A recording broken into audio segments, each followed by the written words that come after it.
താമരപ്പൂവ് സീരിയലിന്റെ latest episode review ആണ് പറയുന്നത്. അങ്ങനെ അച്ചമ്മയുടെ 80ാം പിറന്നാളൊക്കെ കഴിഞ്ഞതിന് ശേഷം സച്ചി എല്ലാവരെയും വീട്ടിലേക്ക് വിളിച്ചു കൂട്ടുന്നുണ്ട്.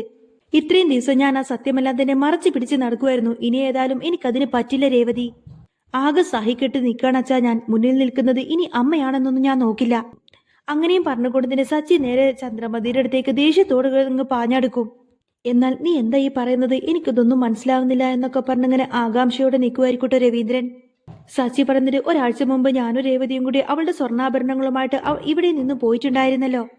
അത് അവൾക്കും കൂടി പരിചയമുള്ളൊരു ജ്വല്ലറി ആയിരുന്നു.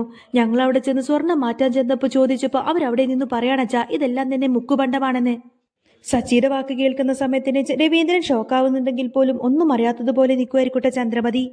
സച്ചി തന്നെ ശ്രദ്ധിക്കുന്നുണ്ടെന്ന് അറിഞ്ഞുകൊണ്ടതിന് ചന്ദ്രമതി ചോദിക്കുന്നുണ്ട്, എന്ത് ബുക്ക് പണ്ടമാണെന്നോ, അതെങ്ങനെ സംഭവിച്ചു എന്നിങ്ങനെ ഒന്നും അറിയാത്തതുപോലെ ചോദിക്കായിരിക്കും ചന്ദ്രമതി. അന്നേരം സച്ചിക്ക് അങ്ങ് ദേഷ്യം വന്നുകൊണ്ടതിന് സച്ചി പറഞ്ഞിട്ട്, ദേ അമ്മേ, ഒന്നും അറിയാത്തതുപോലെ ഇങ്ങനെ പൊട്ടം കളിക്കല്ലേട്ടോ. ഇതിന് പിന്നിൽ ആരാണെന്നൊക്കെ അറിഞ്ഞിട്ട് തന്നെയാണ് ഞാൻ ഈ വന്നിരിക്കുന്നത്. എന്നാൽ ചന്ദ്രമതി തന്നെ ഇത് ചെയ്യുമെന്ന് മനസ്സിലാക്കിക്കൊണ്ടതിന് രവീന്ദ്രൻ വന്ന് ചോദിക്കുന്നുണ്ട്, ചന്ദ്രേ, അവിടെ നിന്ന് സ്വർണം മാറ്റിയിട്ട് അവിടെ മുക്കുപണ്ടം കൊണ്ടുപോയി വെച്ചത് നീയാണോ? അന്നേരം ചന്ദ്രമതി പറഞ്ഞിട്ട്, അയ്യോ ഞാനോ, ഞാൻ ആ സ്വർണത്തിൽ തൊട്ടിട്ട് പോലുമില്ല രവിയേട്ടാ. ഇതെല്ലാം തന്നെ ആ രേവതിയുടെ സ്വർണ്ണല്ലേ. അവളുടെ സ്വർണ്ണമൊക്കെ എനിക്കെന്തിനാ?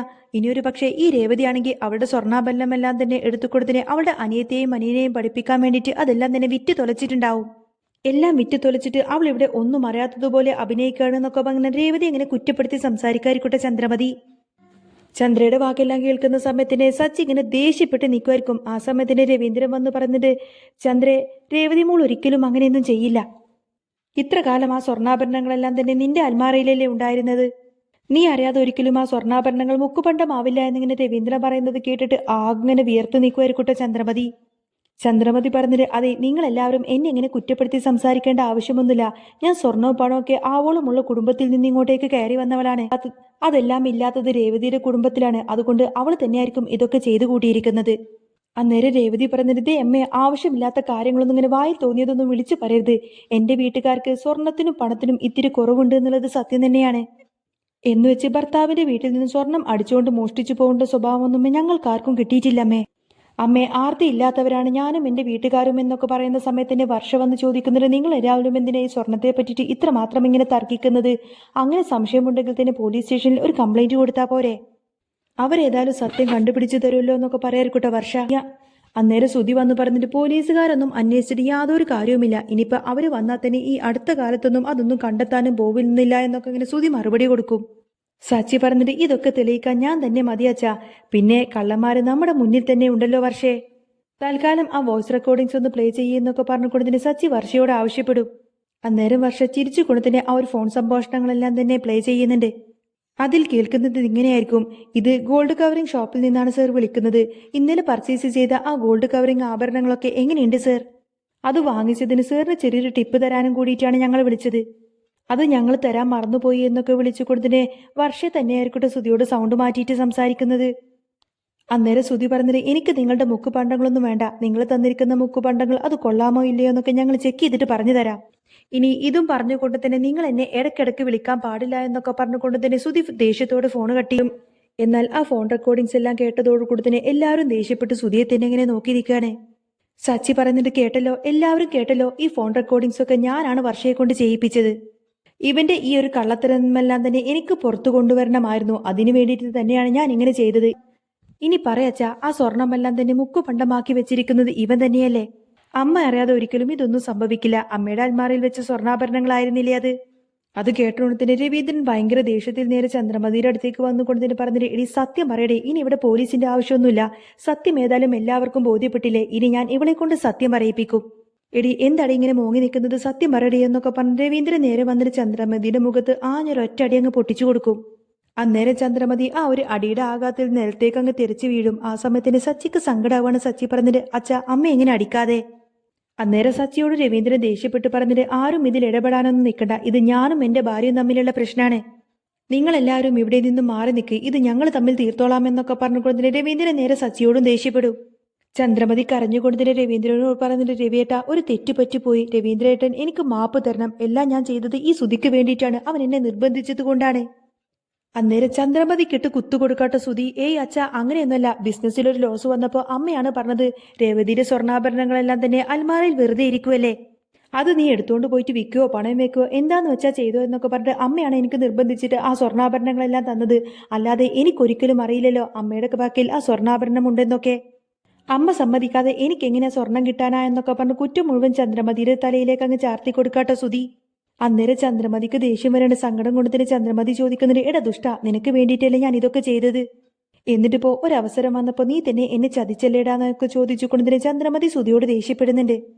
രവീന്ദ്രൻ പറഞ്ഞിട്ട്, നീ അവനോട് ദേഷ്യപ്പെട്ടിട്ട് യാതൊരു കാര്യവുമില്ല, അവനെ ഇങ്ങനെ കള്ളനാക്കി വളർത്തിയത് നീ ഒരൊറ്റ കാരണാടി. ഇത്രയും നീചയായ സ്ത്രീയാണ് നീ എന്ന് ഞാൻ അറിഞ്ഞിരുന്നില്ല. ഇനി നിന്നെ ഒരിക്കലും ഒരു ഭാര്യയായിട്ടല്ല ഒരു സ്ത്രീയായിട്ട് പരിഗണിക്കാൻ പോലും എന്നെ കൊണ്ടാവില്ലടി. ഇതെന്റെ ബെഡ്റൂമാണ്, എന്റെ സ്വന്തം ബെഡ്റൂം. ഇതിന്റെ പരിസരത്ത് പോലും നിന്നെ ഇനി കണ്ടേക്കരുത്. ഇതുപോലൊരു നാണം കെട്ടവളെ ഭാര്യയാണെന്ന് പറഞ്ഞ് നടക്കാൻ എനിക്ക് ലജ്ജ തോന്നുന്നുണ്ട്. അതുകൊണ്ട് മര്യാദക്ക് ഇവിടെ നിന്നും ഇറങ്ങിപ്പോവടി എന്നൊക്കെ പറഞ്ഞുകൊണ്ട് തന്നെ രവീന്ദ്രൻ ഇങ്ങനെ ചന്ദ്രമതിയോട് ദേഷ്യപ്പെടാണ്. ആ സമയത്തിന് വർഷ ചോദിക്കുന്നുണ്ട്, അങ്കിൾ ഈ പ്രായത്തിൽ അങ്കിൾ എന്താ ഇനി ആന്റിയെ ഡിവേഴ്സ് ചെയ്യാൻ പോവാണോ?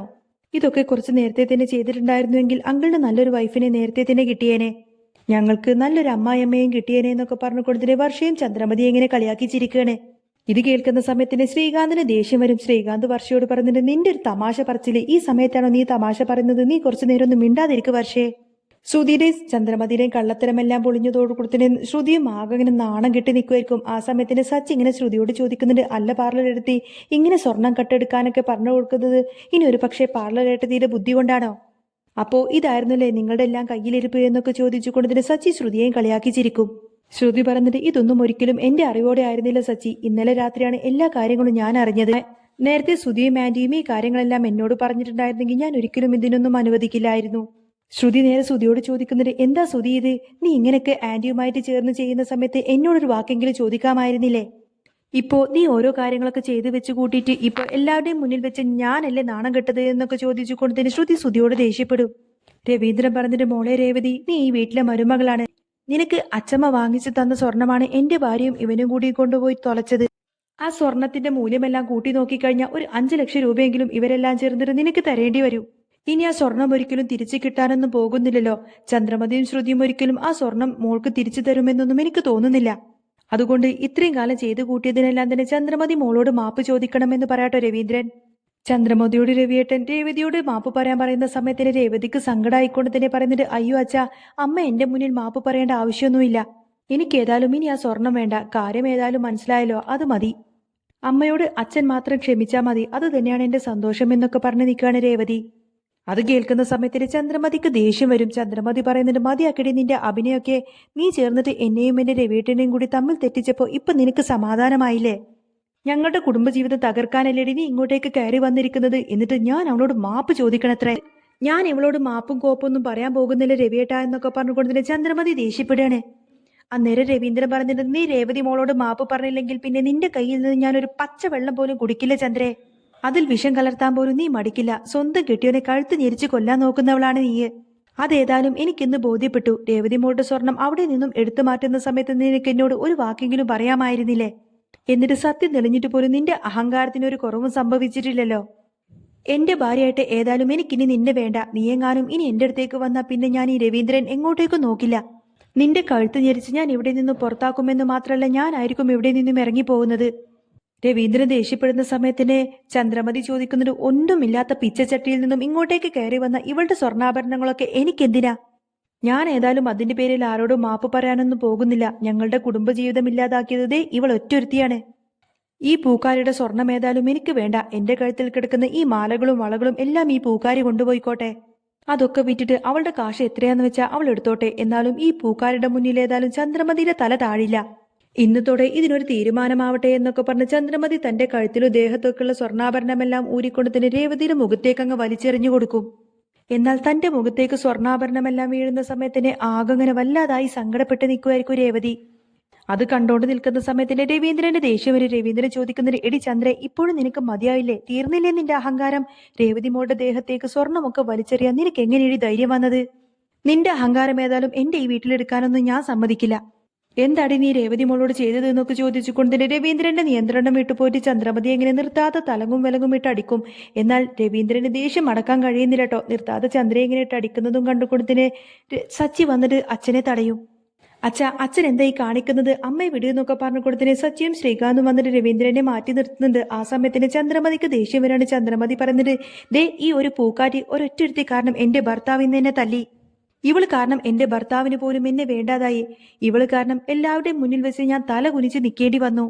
ഇനി ഞാൻ ജീവിച്ചിരുന്നിട്ട് കാര്യം പോലും ഇല്ല മോളെ എന്നൊക്കെ പറഞ്ഞ് ശ്രുതിയോട് പറഞ്ഞ് സങ്കടപ്പെട്ട് ഇങ്ങനെ പൊട്ടിക്കറിയായിരിക്കും ചന്ദ്രമതി. ശ്രുതി പറഞ്ഞിട്ട്, ആന്റി ഒന്ന് സമാധാനമായിട്ടിരിക്ക്. ആന്റി എടുത്തു ചാടിയിട്ടൊന്നും ചെയ്യല്ലേ.